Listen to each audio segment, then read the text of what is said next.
Hello friends, stock market news 1 मार्च की last video. सो बहुत सारे पॉइंट्स मैं लास्ट 1 घंटे से ये सारे पॉइंट्स नोट डाउन कर रहा था, तो बात कर लेते हैं कि क्या क्या अपडेट्स हैं और दिए जा सकते हैं। तो सबसे पहली बात जो आजकल हॉट टॉपिक है कि यूएस मार्केट्स कैसे परफॉर्म कर रहे हैं इस टाइम पे। So all the US markets are open and अभी 8:30 बजे ही दे हैव स्टार्टेड। सो अभी बात कर लेते हैं कि DOW Jones. So DOW Jones is up by 676 points, which is 2.19% up. Talking about Nasdaq Composite, it is 380 points up, 2.93% up.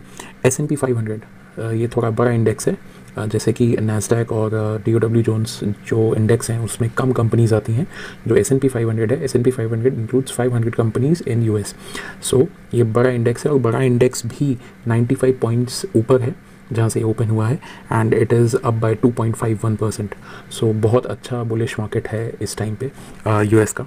And if we talk about US bond yield, so yes it is down by 0.21% and it is somewhere around at 1.39, कभी कभी 1.4 के आसपास ये इस time पे है। So that's sort of a good news for all of us and कल क्या होगा it would be a surprise, but yes these points can help. अब बात कर लेते हैं कि ये सीज़न चल रहा है IPOs का। IPO हर जगह IPO। अभी तक जितने IPOs आ चुके हैं वो IPOs जितने अभी तक हमने अप्लाई करे हैं, मुझे तो एक भी IPO नहीं मिला। बट अगर हम बात करें कि उन्होंने कितना पैसा उठाया है मार्केट से इस टाइम पे, जितने IPOs अभी पहले 2 महीने में आ गए हैं, so the amount is 12,720 crore rupees.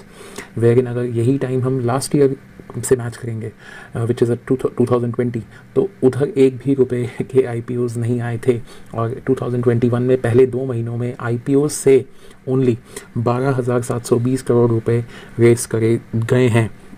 अगर बात करें कि अभी एक्सपर्ट्स का मानना ये है कि मार्च के अंदर अंदर 10 से 16 IPOs और आएंगे ओवर टू जो परसों अभी है 2 मार्च, ये मैं वीडियो बना रहा हूँ, तो 3 मार्च को MTAR टेक्नोलॉजीज़ का IPO भी लिस्ट होगा, हम उस पर अप्लाई कर पाएंगे। उसके रिलेटेड भी एक डिटेल्ड वीडियो कल आने वाली है कि क्या मैं अप्लाई करूँगा और मेरे व्यूज़ क्या हैं इस IPO के रिलेटेड, तो उसके बारे में भी उस वीडियो में बात करेंगे। अभी बात करते हैं कि एक न्यूज़ और एक आ रही है कि एक कोलकाता बेस्ड कंपनी है, कंपनी का नाम है श्याम मेटालिक्स एंड एनर्जी, ये कंपनी का नाम है। इन्होंने अपने IPO के लिए री एप्लीकेशन डाली है, री फाइलिंग करी है और ये कंपनी एक लीडिंग मेटल मैन्युफैक्चरिंग कंपनी है। ये मेटल्स को एक्सट्रैक्ट करती है, उससे अपने प्रोडक्ट्स बनाती है। तो ये अपना एक IPO लाने वाली है 1107 करोड़ रुपीज़ का, और इस IPO के अंदर 450 करोड़ रुपए का ऑफर फॉर सेल होगा।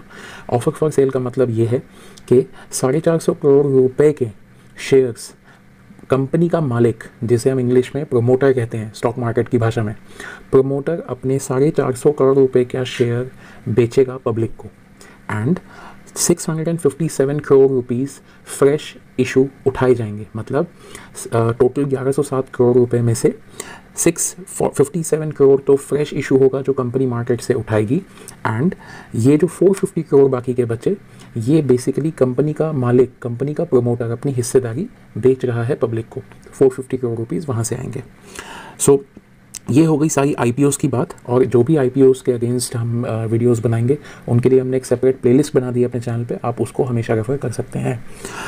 अब बात कर लेते हैं गोल्ड की। सो येस, आज से gold, sovereign gold bond start हो गया है। आप अपने अपने नेट बैंकिंग पे जाके इसे अप्लाई कर सकते हैं। द इशू प्राइस इज़ 4612 पर 1 ग्राम। सो अकॉर्डिंगली उसके मल्टीपल पे आप खरीद पाएंगे। अगर आप इसे ऑफलाइन खरीदते हैं तो 4612 प्लस 50 रुपीज़ जो डिस्काउंट मिलता है ऑनलाइन में वो आपको नहीं मिलेगा।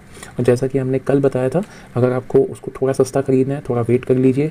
5 तारीख को इशू क्लोज हो जाएगा, 9 तारीख को इसकी अलॉटमेंट हो जाएगी। अलॉटमेंट के बाद ही ये सॉवरेन गोल्ड बॉन्ड आपको एक्सचेंज पे भी ट्रेड होते हुए दिखेंगे। सो आप उसको वहाँ से भी जाके 5-6% के डिस्काउंट पे खरीद सकते हैं। सो ये हो गई हमारी सॉवरेन गोल्ड बॉन्ड की बात। अब बात करते हैं मुंबई के रिटेल मार्केट्स में जो न्यूज़ थोड़ी सी आ रही है सामने, तो I thought to tell you. Mumbai के रिटेल मार्केट्स में गोल्ड का प्राइस गिर के 45,976 रुपीज़ हो गया है इस टाइम पे। ऑल्दो जब हम ऑनलाइन, मैंने अभी चेक किया था गोल्ड का प्राइस, तो वो अभी भी 47 के आसपास दिखा रहा है। बट येस, मुंबई के रिटेल मार्केट्स में 24 कैरेट गोल्ड का प्राइस इस टाइम पे 45,976 रुपीज़ है। अब फटाफट से बात कर लेते हैं कुछ बैंकिंग सेक्टर से। कुछ बैंक्स हैं जो लोन्स के बारे में बात करेंगे, क्या इंटरेस्ट रेट है और क्या नहीं है। सो सबसे पहली न्यूज़ है, जैसे हमने पहले उसमें बताया था कि कोटक महिंद्रा बैंक ने 6.75% पे होम लोन्स अब दे रही है। उन्होंने ये होम लोन का जो इंटरेस्ट रेट है इसे कम करके 6.65% कर दिया है अब मार्च 31 तक। सेकेंड न्यूज़ बैंकिंग सेक्टर से ये है कि Punjab and Sind bank and central bank of India, ये दोनों banks car loans, automobile loans दे रही है सबसे कम ब्याज दर पर, सबसे कम इंटरेस्ट रेट पर। And if I have to quote the numbers, so Punjab and Sindh Bank is giving at 7.1% and Central Bank is giving at 7.25%.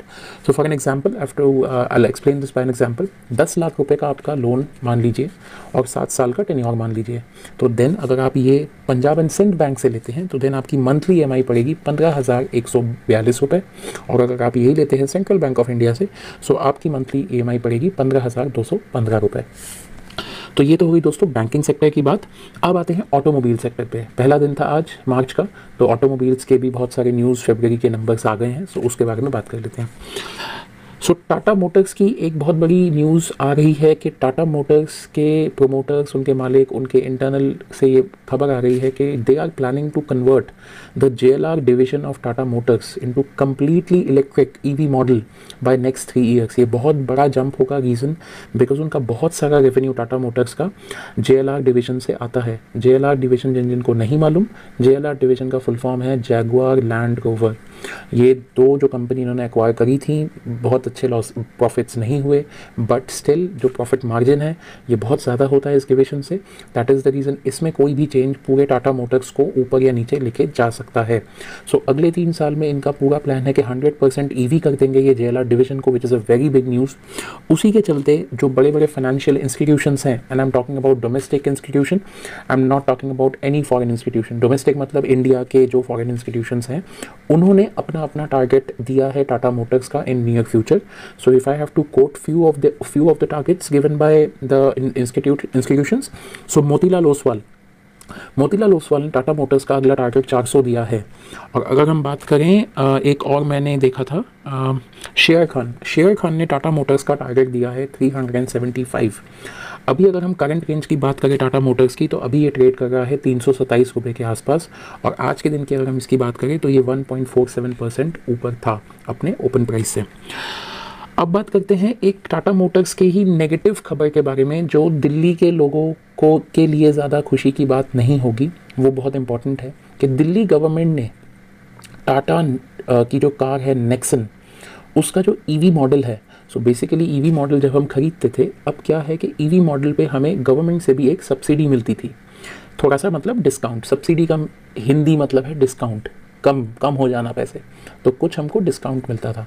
Tata Nexon पे जो सब्सिडी हमें मिलती थी, जो डिस्काउंट हमें मिलता था खरीदने पे, दिल्ली गवर्नमेंट ने उसको सस्पेंड कर दिया है। और उन्होंने ये रीज़न कोट किया है क्योंकि टाटा नेक्सन का जो EV मॉडल है उसका सब स्टैंडर्ड रेंज, जो रेंज कंपनी प्रॉमिस करती है, वो रेंज वो नहीं डिलीवर करती। तो अब सस्पेंड करने से होगा ये कि ऑब्वियस सी बात है, सस्पेंड होगा तो डिस्काउंट नहीं मिलेगा, और डिस्काउंट नहीं मिलेगा तो गाड़ी महंगी होगी तो गाड़ी कम बिकेगी। सो ये कंपनी को नुकसान ही है, सज़ा है कंपनी को जो दिल्ली गवर्नमेंट ने दी है। क्यों?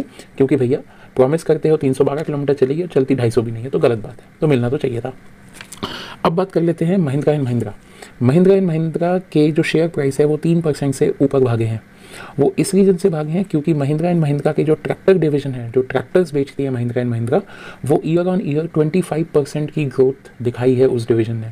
So that is the reason they have booked a good amount of profit. So this is all from the automobile sector. अब बात कर लेते हैं एक्विजिशंस की। सो एक्विजिशंस की अगर बात करें तो एक बहुत बड़ी खबर आ गई है कि फ्लिपकार्ट, जो एक वॉलमार्ट ओन्ड कंपनी है, जिसकी पेरेंट कंपनी वॉलमार्ट है, US बेस्ड, उन्हीं का बच्चा है यहाँ पे Flipkart.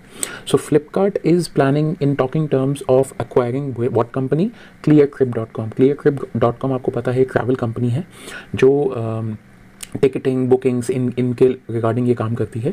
So yes, Flipkart is trying to bag और trying to put Cleartrip in their cart. उनको एक्वायर करने की उसमें है, और इससे एक्विजिशन से होगा ये, अगर वो एक्वायर करती है then they will stand as rival against booking.com, जो बड़े बड़े एग्रीगेटर्स और भी हैं, मेक माई ट्रिप, यात्रा। सो ये थी आज की सारी न्यूज़ जो मुझे लगा कि आपके शायद काम आ सकती हैं। आशा करता हूँ दोस्तों ये सारी इन्फॉर्मेशन कल या परसों या इन नियर फ्यूचर आपके कहीं ना कहीं काम आएंगी। और अगर काम आती है सो एक काम आपको मेरे लिए करना है, सिर्फ इस वीडियो को लाइक, इस चैनल को सब्सक्राइब, और जिनको आपको सही लगे कि जिनको ये न्यूज़ बेनिफिट कर सकती है उनसे शेयर। ये 3 चीज़ें, लाइक, सब्सक्राइब एंड शेयर, बस। Good night.